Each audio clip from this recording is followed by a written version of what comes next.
My name is Swami Maitrayi, and I'm originally from Sweden. But in the mid-80s, I came in contact not with Vedanta directly, but with yoga. And the yoga that I came in contact with was Satyananda Yoga. And Satyananda Yoga is a holistic form of yoga. And Satyananda was the disciple of Swami Shivananda from Rishikesh. And he taught integral yoga, or the yoga of synthesis, which not only taught the practices of yoga as we know them today, like Hatha Yoga and meditation and Raja Yoga, but he also integrated the teaching and the practical application of Karma Yoga and Bhakti Yoga and Jnana Yoga. He sent his disciples out all over the world to spread the teaching of yoga because the world was in need for yoga. And Swami Satyananda was one of them. And when I came in contact with yoga in the 80s in Sweden, that was the only yoga that existed in Sweden, the Satyananda Yoga. So that was my first contact with yoga and Vedanta as well. Swami Shivananda, he used to sing his talks and his teachings. And there is one very beautiful song where he sings that I am not the body, I am not this mind, I am not the senses, immortal self am I. And of course this is one of the definitions of Vedanta. But then Swami Shivananda, he also said that if somebody comes to me with respiratory problems or diabetes, and I tell this person that you are not this body, you are not your mind, you are not the pain, and you are not the suffering, will this help this person? And he said no. So Swami Shivananda also said then that the most important aspect of Vedanta is the practical Vedanta.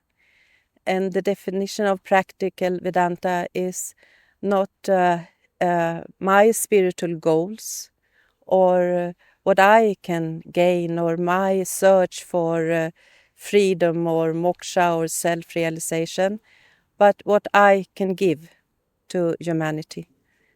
So, and Swami Shivananda's practical Vedanta starts with serve, love and give. And for me that is the most important definition of practical Vedanta, to help others in need, to always be there as a helping hand, to relieve the distress and sufferings of others and humanity. I lived outside of Sweden for 30 years, from 1992, and I came back a few years back, and I've been teaching now again for a few years. And the differences that I have found, both of course in the field of yoga, is a big difference, but also in the society in large. When I started, very few knew about yoga, but the people that I met who were practicing yoga, they were not only interested in the physical aspects.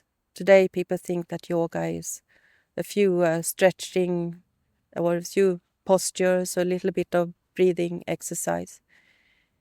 But at that time people were also interested of the philosophical aspects of yoga, and part of that of course Vedanta. And most importantly, to live yoga, to integrate yoga in your life. But what I see today, very few people have that interest. There has also been a big change in society in Sweden, because when I grew up, Sweden was known all over the world to be a very humanistic society, where compassion was integrated into the constitution. It was natural for everybody to look after each other in all different fields of society. And that has changed today. I read an article recently where people were questioning where has the word compassion disappeared in our society. We never hear it anymore. And there I think is a very important aspect also of Vedanta to bring in. Compassion is one thing, to again feel the unity between all of us, that we have to look after each other, to be kind. But also the aspects of Vedanta where to make our life again more simple, because we are living a very, very complicated society, and where the consumerism is the most important or the greatest factor in society. So definitely simplicity and vairagya. We are also living in a society where we have so much information that we are bombarded with information, especially for young people. So they do need viveka and discrimination. And we are living a life which is very scattered. So the regularity and discipline are also important aspect that we can take from Vedanta for everyone in society. First of all, I would like to express that I am very, very happy to be here, and I feel very honored to have been invited to this event. And it is definitely a very, very important and unique event in the history of Europe, being the very, very first summit of Vedanta. And especially today, in a society where people are experiencing a lot of chaos, insecurity, we need to come together, spiritual seekers, and bring the inspiration from our masters, from Paramahamsa Ramakrishna, from Swami Shivananda, who are the great luminaries of our time, to bring the message of spirituality, of living a divine life in midst of all the distress and chaos, and to bring out the message of happiness and joy and hope.